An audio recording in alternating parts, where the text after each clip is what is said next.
Magandang araw po, welcome po sa aking channel of 9TV. Patalasasan po, meron po ba kayong mga properties na napapabayaan or non-performing assets? Plan nyo ibenta, pero wala kayong oras pagbenta nito. Kung ito'y pagkakatiwala nyo po sa amin, tawag lang po kayo sa aking numero.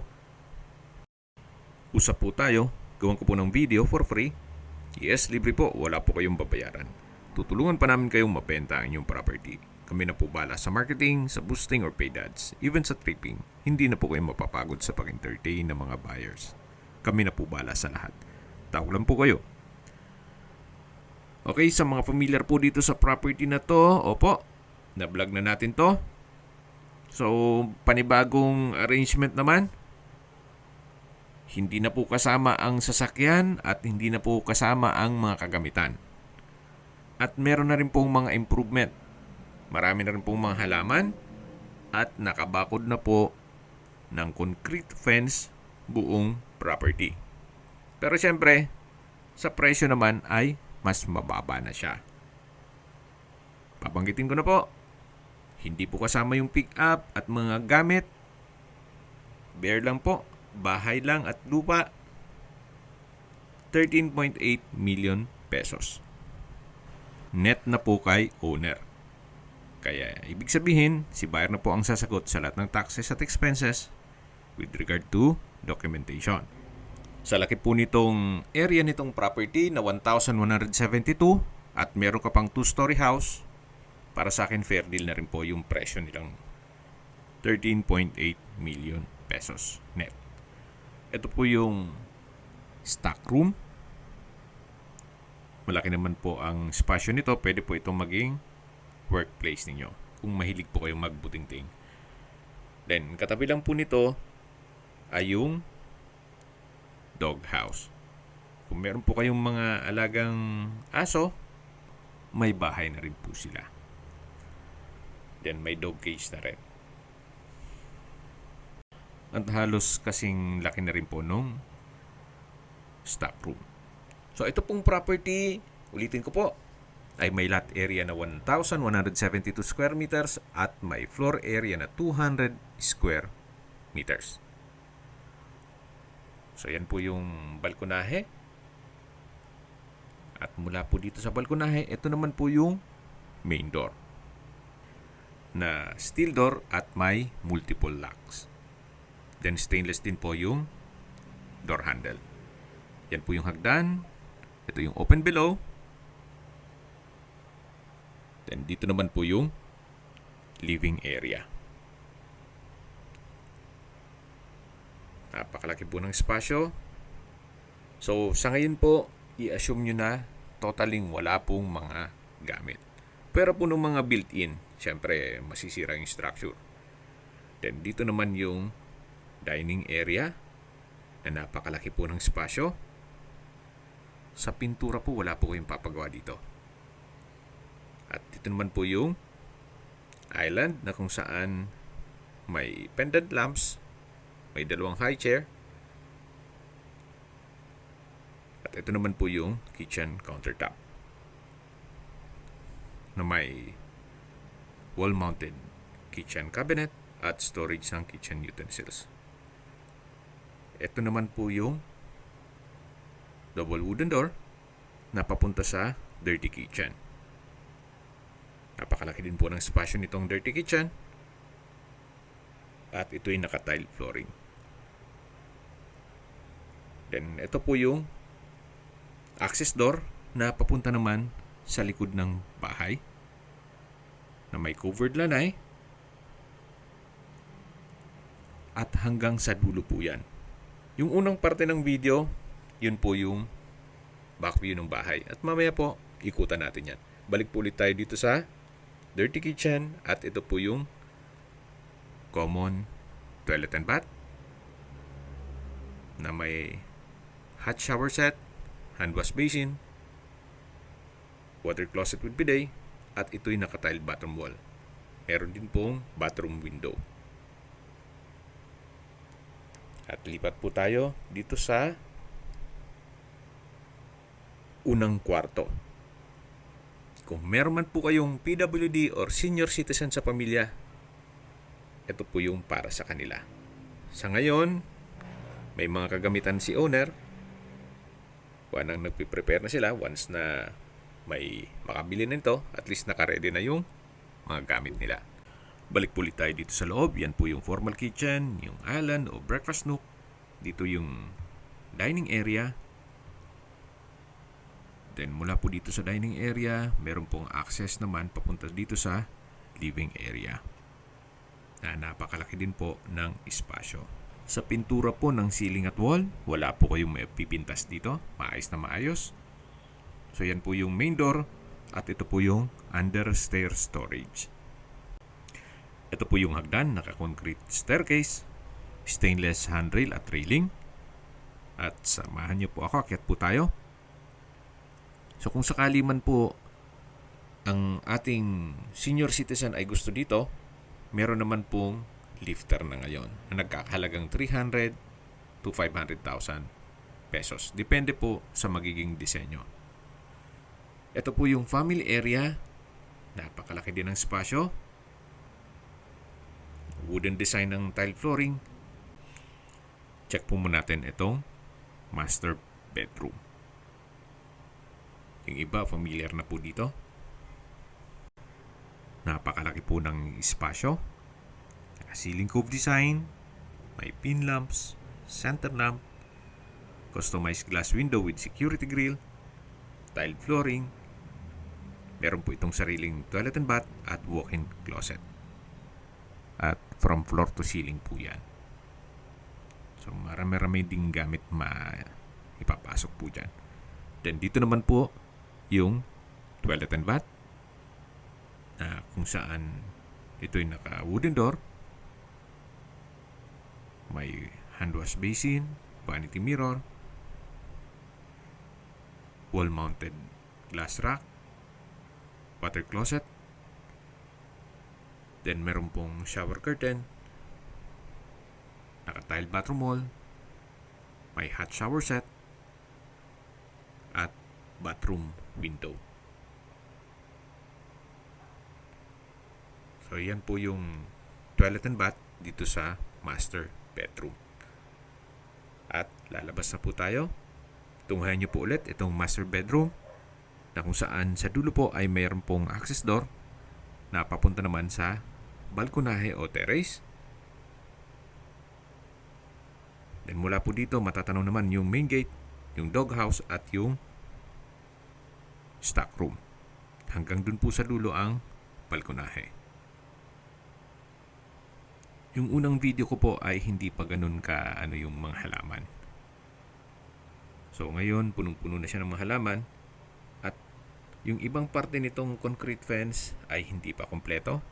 Pero ngayon po ay buong property nakabakod na. So hanggang dito po, maayos ang pintura.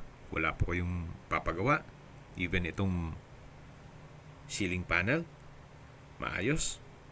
So pag-isipan nyo na po ang deal ni owner ngayon na hindi na po kasama yung mga furnishings o mga kagamitan, pati yung sasakyan sa halagang 13.8 million.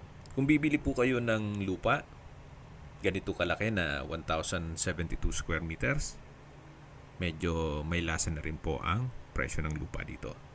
Then magpapakonstruct pa po kayo ng ganito kalaking bahay, mukhang hindi po aabot ang 13.8 million ninyo. Yan po yung opinion ko lang naman. So, dito na po tayo sa kabilang kwarto. Ito po yung pangatlong kwarto dito sa buong bahay. So sa spasyo, sakto lang. Hindi naman siya ganun kaliit at hindi naman ganun kalaki. Meron din po itong wardrobe. So ito po yung pangatlong kwarto. At lalabas po tayo. Yan po ulit yung family area. At sa dulo yung hagdan at open below. Dito naman po yung ibang kwarto. Ito naman yung pang-apat na kwarto. So mas malaki po ito. Naka-tile flooring. May dalawang sliding glass window with security grill. May wardrobe. Maayos din po ang pintura. pati itong tile flooring. So ito po yung pang-apat na kwarto.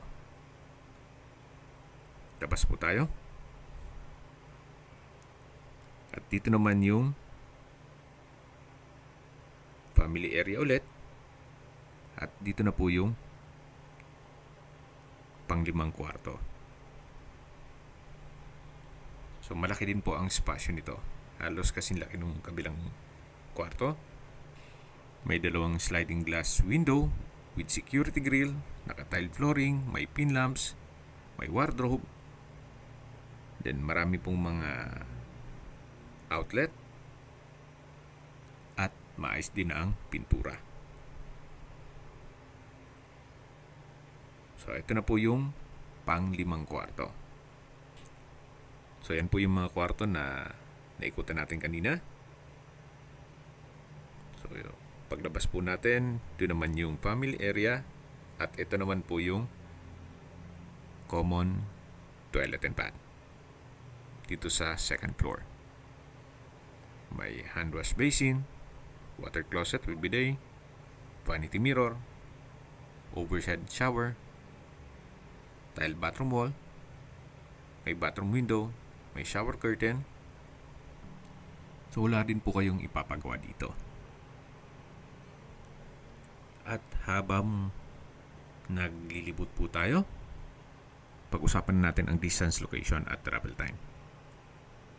Mula po sa Aguinaldo Highway o yung Premier Plaza Silang, kung saan nandun na rin po ang Jollibee, McDonald's, Shakey's, KFC, Robinsons, Pure Gold at Starbucks at iba pang business establishments, ang distance is 2.9 kilometers at ang travel time is 18 minutes.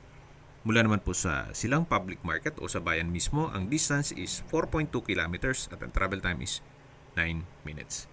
Mula naman po sa Silang Specialist Medical Center o Hospital, ang distance is 5.4 kilometers at ang travel time is 12 minutes.